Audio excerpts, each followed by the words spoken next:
Praise the lord, hallelujah. Yeshu Christ में प्यारे भाइयों और बहनों, आप सबका इस प्रार्थना के वीडियो में स्वागत है।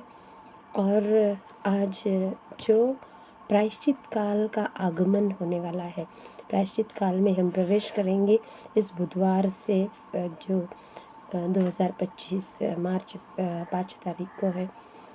हम भी बुलाए गए हैं कि तुम मिट्टी से बने हो, मिट्टी में मिल जाओगे। मिट्टी से आए हैं तो मिट्टी में ही जाना है।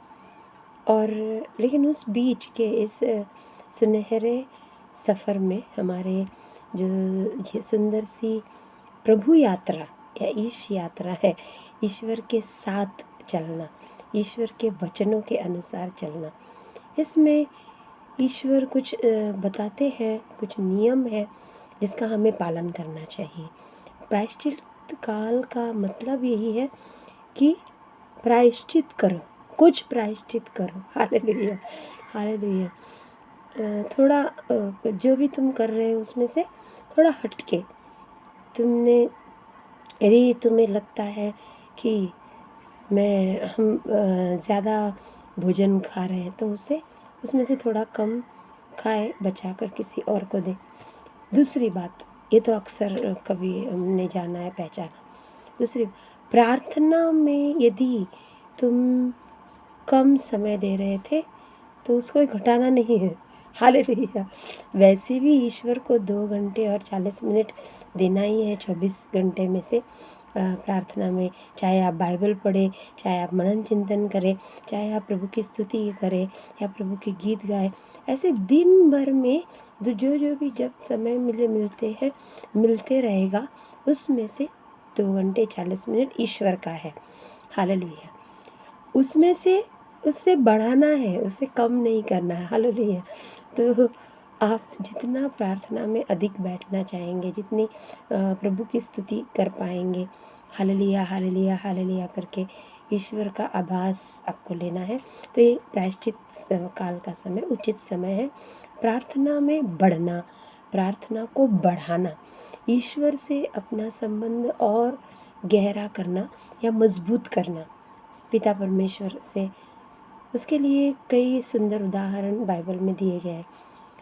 लूकास के सुसमाचार में हम सीधे जाते हैं। लूकास का सुसमाचार 18 अध्याय 9 से लेकर आगे के वचन, 9 से लेकर 14 तक के वचन हैं। इस ये सुंदर उदाहरण यीशु ने खुद ये दृष्टांत दिया। एक फरीसी था और एक नाकेदार था। फरीसी मतलब जो प्रभु का नियम जानता था, अच्छे से उसका पालन करता था, प्रभु के जो नियमों को पालन करना अच्छे से जानने वाला व्यक्ति, उसे ज्ञान था। नाकेदार वो उसका पेशा है। नाकेदार मतलब कर वसूली करना, टैक्स कलेक्ट करना, और वो उसमें माहिर था अपना काम करने में। हालेलुया। तब एक दिन ऐसे होता है, दोनों मंदिर पहुंचते हैं। मंदिर मतलब चर्च या बड़ा, उस समय पर भव्य बड़े बड़े मंदिर बनते थे, इसीलिए उसे मंदिर नाम दिया गया है। प्रभु का निवास स्थान, ईश्वर का निवास स्थान, पवित्र स्थान। तो उस प्रार्थना की जगह पर वे चले गए। फरीसी आगे था या बराबर ही, दोनों द्वार पर, दरवाजे पर खड़े थे और वहाँ से प्रार्थना चल रही है। हालेलुया। तब कुछ लोग प्रार्थना करने के लिए अंदर नहीं आते, कुछ लोग बाहर ही खड़े रहते हैं। प्रार्थना मिसा के समय भी उनको बाहर ही खड़ा रहना अच्छा लगता है। तो इन दिनों में ये थोड़े सुधार हम ला सकते हैं प्यारे भाइयों और बहनों। अच्छे कैथोलिक हैं हम ईश्वर के वचनों को जानते हैं, हम ईश्वर के नियमों को जानते हैं। तब हमें अपने में कुछ बदलाव लाना है। प्रायश्चित करना मतलब हमने कुछ गलत किया है। प्रायश्चित का अर्थ ये भी होता है, मैं पापी हूँ प्रभु, मैं आपके विरुद्ध गया, मैंने आपके विरुद्ध कुछ कार्य किए, आपके विरुद्ध मेरे कुछ विचार, हम यहाँ वहाँ भटक गए, हमने सोशल मीडिया पे यहाँ वहाँ कई सारी बातों को ज़्यादा महत्व दिया, उसे अब कम करना है। हालेलुया। जो अत्यधिक हो रहा है और अति जिसे कहते हैं, जिसकी ज़रूरत नहीं है, और उसके परिणाम वश हमें उसके आशीष आते हैं। Hallelujah, hallelujah. कुछ भी विफल नहीं होता, कुछ भी बिना कारण नहीं होता। इसलिए ईश्वर सब जानते हैं, ईश्वर सब देखते हैं। किंतु इन 40 दिनों में, पूरे साल भर में जो भी कर रहे हैं वो आपकी छूट है, आपको मिली हुई। हालेलुया।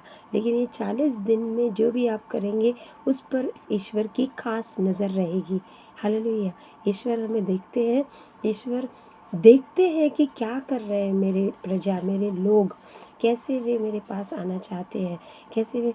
प्रायश्चित का मतलब ये भी है घर वापसी, वापस आना ईश्वर के पास, घर लौटना। कोई एक उसका भी उचित उदाहरण बाइबल में दिया गया। तब जैसे बाद में हम धीरे धीरे इन 40 दिनों में बहुत कुछ है सीखने के लिए। तब जैसे जो कोई प्रभु से दूर चला गया, उतने ही उत्साह से, उतने ही उमंग से, उतने ही जोश के साथ, उतने ही पूरे मन आत्मा के साथ प्रभु के पास, प्यार से प्रभु के पास लौटना, ये भी एक प्रायश्चित माना जाता है। Hallelujah, hallelujah.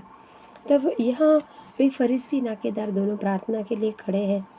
फरीसी प्रार्थना शुरू करता है और ईश्वर को देखकर वो अपने ही बखान कर रहा है, अपना बड़प्पन कर रहा है, अपनी डिंगमारी पे तुला हुआ है, अपना बड़प्पन दिखा रहा है।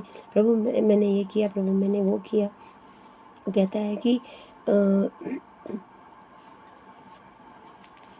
मैं धर्मी हूँ। और फरीसी तन कर खड़ा हो गया। ये तो एक पहले ही बात में, पहले ही शब्द में दिया गया है कि वो कैसे खड़ा था ईश्वर के सामने। किसके सामने खड़ा है? वो कहीं बाजार में नहीं खड़ा है या किसी को ऐड दिखाने के लिए नहीं, ऐठ कर खड़ा है, तन कर खड़ा है, गर्दन जैसे ऐठ के रुबाब से, घमंड से। हालेलुया। तो ईश्वर के सामने जब जाते हैं तो हमें झुक कर जाना, विनम्रता जिसे कहते हैं। एक पहला ही पॉइंट में वो गलत साबित हुआ। फरीसी जो ईश्वर के वचन और ईश्वर के ग्रंथ, जो आज्ञाओं का जानकारी है, सब उसे पता है, फिर भी वो चुक रहा है यहाँ पर। हालेलुया। वो तन के खड़ा है, घमंड से खड़ा है प्रार्थना के जगह पर। प्रार्थना की जगह पर हमेशा हम विनम्रता से, सच्चे मन से, सच्चे दिल से आके झुका कर कभी कभी भी खड़े रहते, ईश्वर के सामने नतमस्तक होते हैं। ये वो भाव है जो प्रकट करने हैं। हालेलुया। इस प्रकार उसने मन ही मन प्रार्थना वो करता रहा। ईश्वर, मैं तुझे धन्यवाद देता हूँ कि मैं दूसरे लोगों की तरह लोभी, अन्यायी, व्यभिचारी नहीं हूँ, और न इस नाकेदार की तरह ही। हालेलुया। वो किसको दोष दे रहा है? वो किसे उंगली किस पर उठा रहा है? और क्यों? वो कह रहा है जो कि मैं अन्य लोगों की तरह लोभी, लंपट, ना जैसे लालची नहीं हूँ और पापी नहीं हूँ। मैं किसी की लूट कर खाता नहीं, बल्कि हमें दूसरों का क्या करना, दूसरे पे न्याय क्यों करना। वो खा रहा है, उसे ईश्वर पे उचित समय पर बताएंगे, उसे दंड देना है तो ईश्वर दे देंगे। हालेलुया। वो जितना कर रहा है उसका पाप का घड़ा भर जाएगा, तो उसके साथ जो होना है होगा। किंतु ये अपने लिए प्रार्थना करने का समय है, दूसरे के लिए नहीं। अपना सोचकर, अपने में जो गलती है वो याद करके प्रभु के सामने समर्पित करना था। हालेलुया। उस कंपटीशन में ये फरीसी हार गया, नाकेदार जीत गया। आगे देखते हैं कि वो क्या कहता है।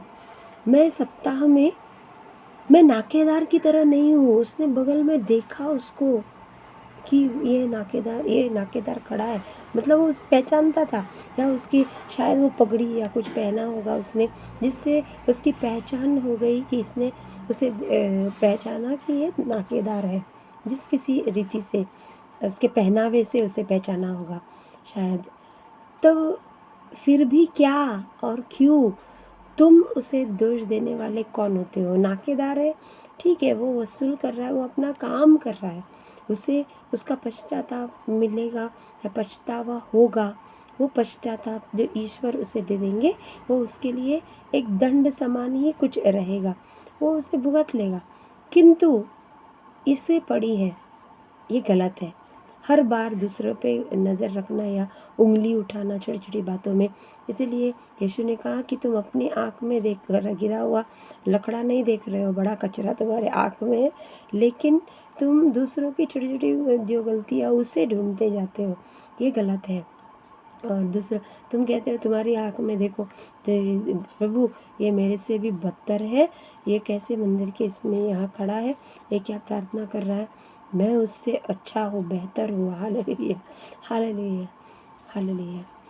तब मैं सप्ताह में 12वें वचन में वो कहता है, मैं सप्ताह में 2 बार उपवास करता हूँ और मैं अपना दशमांश सारी आय का दशमांश मतलब मुझे जो पगार मिलती है उसमें का 10वां भाग मैं ईश्वर के कार्य को समर्पित करता हूँ, जो देना है वचन के अनुसार। मैं सप्ताह में 2 बार उपवास करता हूँ। किसको बता रहे हो? तुम कर रहे हो तो तुम करो, तुम्हें करना है करो, नहीं करना है ना करो, ईश्वर तुम्हें उसका पुरस्कार देंगे ना। तुम क्यों बता रहे हो कि क्यों बताना है? किसी को बताने की ज़रूरत नहीं है। हाँ, यदि आपको रखना है तो पूरे मन से रखिए, उसके आपको प्रतिफल उसका मिलेगा। यदि नहीं रखना है तो भी कोई उसकी दिक्कत नहीं है, ईश्वर उसके लिए दंड नहीं देंगे, लेकिन अपने मन से हमें करना है। हालेलुया, मुझे जो अच्छा लगता है वो। Hallelujah, hallelujah. अब नाकेदार की बारी। नाकेदार कुछ दूरी पर खड़ा था, मतलब वो शायद मंदिर में भी अंदर नहीं गया, उसने खुद को ही पहचान लिया, खुद की पहचान उसने कर ली कि मैं योग्य नहीं हूँ उस मंदिर में अंदर जाने के लिए।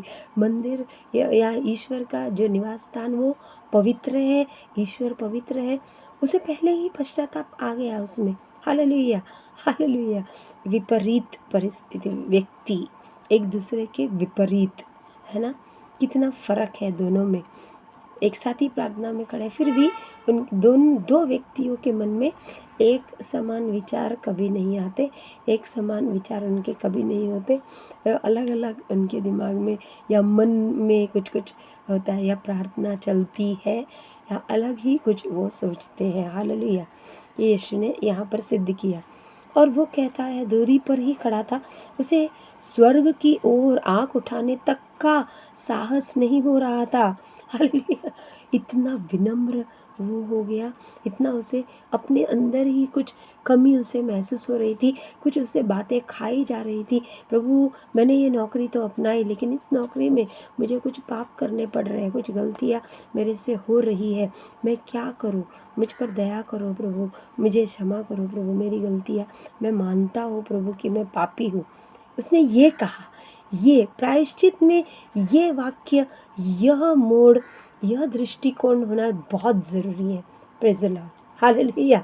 ये विशेष संदेश प्यारे भाई और बहनों जो फरीसी में नहीं था, ईश्वर को दिखाई नहीं दिया, वो ढोंगी बन गया, उसकी प्रार्थना एक ढोंग जैसे ही रह गई, एक पाखंडी जैसे ही रह गई। और यीशु ने इस नाकेदार को इसलिए सराहा क्योंकि उसने किसी पर उंगली नहीं उठाई, वो स्वयं को ही देख रहा है, स्वयं पर ही कुछ बोल रहा है, टिप्पणी कर रहा है, या उंगली उसकी अपने पास है। कहते हैं कि तुम एक उंगली उठाते हो दूसरों पर तो 4 तुम्हारे पास है। तो फरीसी के साथ वही हुआ। नाकेदार ने सिर झुकाकर प्रभु से प्रार्थना की, मन ही मन वो रोता रहा पूरे समय। ईश्वर को वो भा गया, ईश्वर की नज़र में वो ऊंचा है। वो ईश्वर ने जो जब दोनों को तौला तो वो उसका पलड़ा भारी हो गया, और इसी जो खुद को अच्छा कह रहा था वो अपने आप नीचे चला गया। ध्यान रखें प्यारे भाई और बहनों, इस प्रकार हो ना पाए आपके साथ भी या मेरे साथ भी।